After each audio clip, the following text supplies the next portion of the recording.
Hello students, আজকের আমি তোমাদের কাছে চলে এসেছি মহাশ্বেতা দেবীর লেখা ভাত গল্পে উৎসবের চরিত্র নিয়ে। উৎসবের চরিত্রটা আমি আজকে তোমাদের কাছে তুলে ধরবো। দেখো, প্রশ্নটা আমি দুটো প্রশ্ন করেছি। দুটোই উৎসবের চরিত্রকে কেন্দ্র করেই। দেখো প্রশ্নটা কিভাবে আসছে। প্রথমে তো যেরকম খুব সোজা প্রশ্ন, দেখলেই বুঝতে পারবে যে মহাশ্বেতা দেবীর ভাত ছোট গল্পে উৎসবের চরিত্রটি বিশ্লেষণ করো। একদম সাদামাটা প্রশ্ন। তার পরেরটা দেখো, অথবা সর্বশান্ত মানুষের শোক ও ক্ষুধা ভাত গল্পে কিভাবে উৎসব চরিত্রকে আলোড়িত করেছে তা লেখো। ঠিক আছে, আবার বলছি, দ্বিতীয় প্রশ্নটা দেখো, সর্বশান্ত মানুষের শোক ও ক্ষুধা ভাত গল্পে কিভাবে উৎসবের চরিত্রকে আলোড়িত করেছে।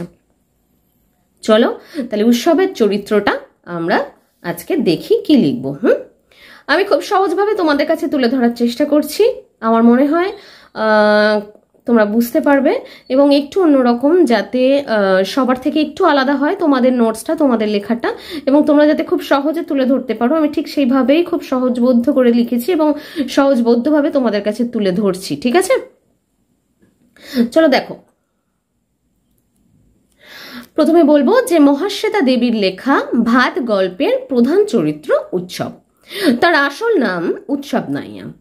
তার চরিত্রের যে সকল বৈশিষ্ট্য আমরা দেখতে পাই তা হলো, বা এটা এরকম লিখতে পারো যে তার চরিত্রের যে সকল বৈশিষ্ট্য আমাদের চোখে পড়ে তা হলো, প্রথম পয়েন্টে আমরা বলবো যে কর্মঠ ও পরিশ্রমী।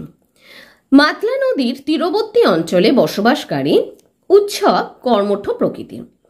সতীশ মিস্ত্রির জমিতে বছরে মাস কাজ করে সে নিজের সংসার চালায়। পরিশ্রমী বলেই নিতান্ত দুর্বল শরীরেও সে বাসিনীর মনিব বাড়িতে 2.5 মণ কাঠ কেটে ফেলে শুধু ভাত খাওয়ার আশায়। তাহলে এর থেকে আমরা বুঝতে পারি যে সে ছিল কর্মঠ আর পরিশ্রমী, তাই না? যে নিতান্ত দুর্বল শরীরেও সে 2.5 মণ কাঠ কেটে ফেলেছিল শুধু ভাত খাবে বলে। এবং যেহেতু সে সতীশ মিস্ত্রির জমিতে কাজ করত, চাষের কাজ, সুতরাং চাষের কাজটা পরিশ্রম সাধ্যই, তাই বলা যায় যে সে ছিল কর্মঠ ও পরিশ্রমী প্রকৃতির। আচ্ছা, পরের পয়েন্টে বলবো যে পর দুঃখে কাতর। মনিব সতীশ মিস্ত্রির হরকুল, পাটনাই, মোটা এই 3 প্রকার ধানে মরক লাগলে পর দুঃখে কাতর নরম মনের মানুষ উৎসব কেঁদে শোক প্রকাশ করে। এমনকি যজ্ঞের পরও বুড়ো কর্তা বেশি দিন বাঁচবে না শুনে সে অবাক হয় এবং সেই পরিস্থিতিতে হারানো নিজের স্ত্রী সন্তানদের কথা মনে করে তার চোখ জলে ভরে যায়। এর পরের পয়েন্টে বলবো যে বাস্তব বুদ্ধির অভাব। প্রিয়জনদের হারানোর যন্ত্রণা উৎসবকে এতটাই ব্যথিত করে তোলে যে বাস্তব বুদ্ধির অভাব দেখা দেয় তার মধ্যে। তাই সরকার ঘর তৈরির টাকা দেওয়ার কথা ঘোষণা করলেও উৎসব তা অচিরেই প্রত্যাখ্যান করে। আমরা দেখি যে সরকার ঘর তৈরির টাকা দেওয়ার কথা ঘোষণা করলে উৎসব কিন্তু সেদিকে কর্ণপাতই করে না, তাই না? সে চলে আসে কলকাতায় শুধু ভাত খাওয়ার আশায়। আচ্ছা, পরের পয়েন্টে আমরা বলতে পারি যে মানবিকতা বোধ সম্পন্ন। ভাত খাওয়ার নেশায় বহুদিন ধরে উপবাসী উৎসব বাসিনীর ফেলে দিতে আসা ভাতের ডেচকি নিয়ে স্টেশনের দিকে চলে যায় এবং মনের স্বাদ মিটিয়ে ভাত খায়। মানবিকতা বোধ সম্পন্ন উৎসব শুধু নিজে নয়, মনে মনে বউ ছেলেমেয়ের মুখেও সেই ভাত তুলে দিয়ে মনে পরম তৃপ্তি লাভ করে।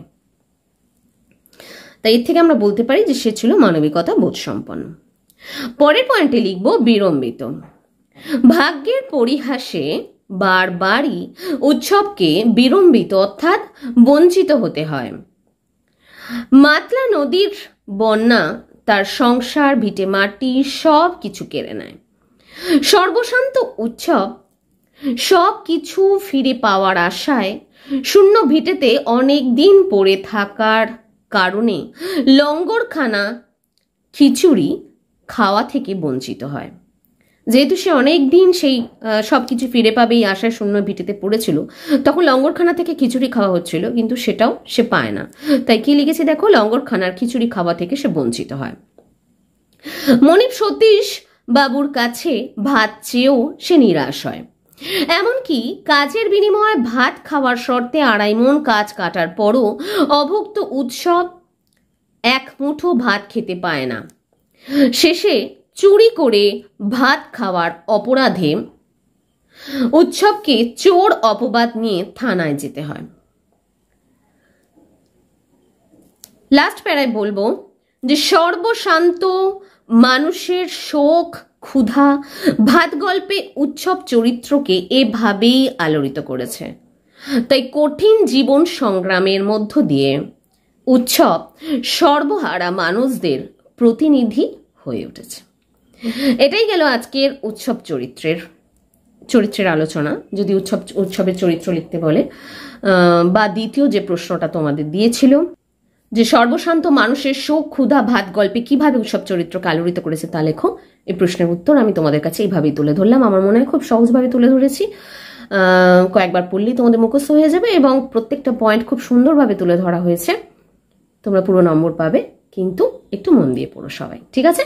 আজকের এই পর্যন্তই। পরের ভিডিও আবার তোমাদের সাথে দেখা হচ্ছে। ওকে, বাই বাই।